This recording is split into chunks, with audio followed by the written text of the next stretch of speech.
Mga kapuso, sold out na ang ticket para sa Itbulaga sa tamang panahon na event sa Philippine Arena bukas. Kaya ingat sa nag-aalok nito maging sa internet.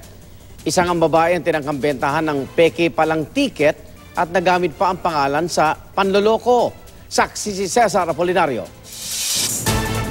Bukas pa yun Sa Manila Police District Station 1 sa Tondo, Maynila, nagsampa ng reklamong identity theft at fraud ang 22 anyos sa si Cyril Guevara laban sa isang Facebook user na nagpakilalang Paul Bautista. Nangingi po ako ng ticket ng picture pero hindi po siya makapag-send dahil sabi niya napepeki daw po. Kwento ni Cyril nitong Martes, nagganap siya ng mabibilhang ticket ng Itbulaga Tamang Panahon concert sa Philippine Arena.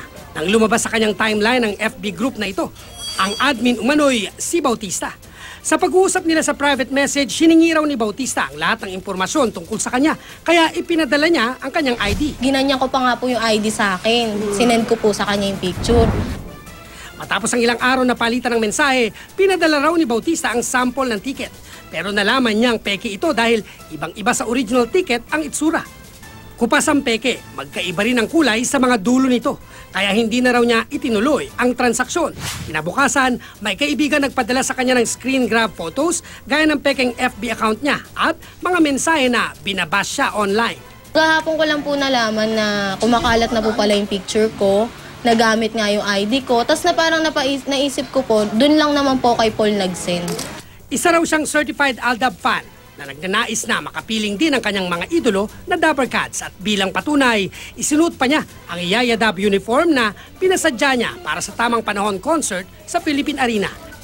Ang picture nila ng isa sa mga Rogelio na kapitbahay niya sa Tondo.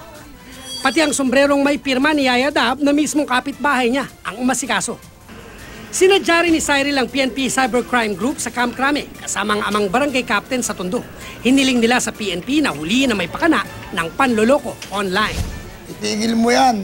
Ako, papahanting kita. Ingat na lang kasi marami rin nanloloko. Ako si Cesar Apolinario, ang inyong saksi.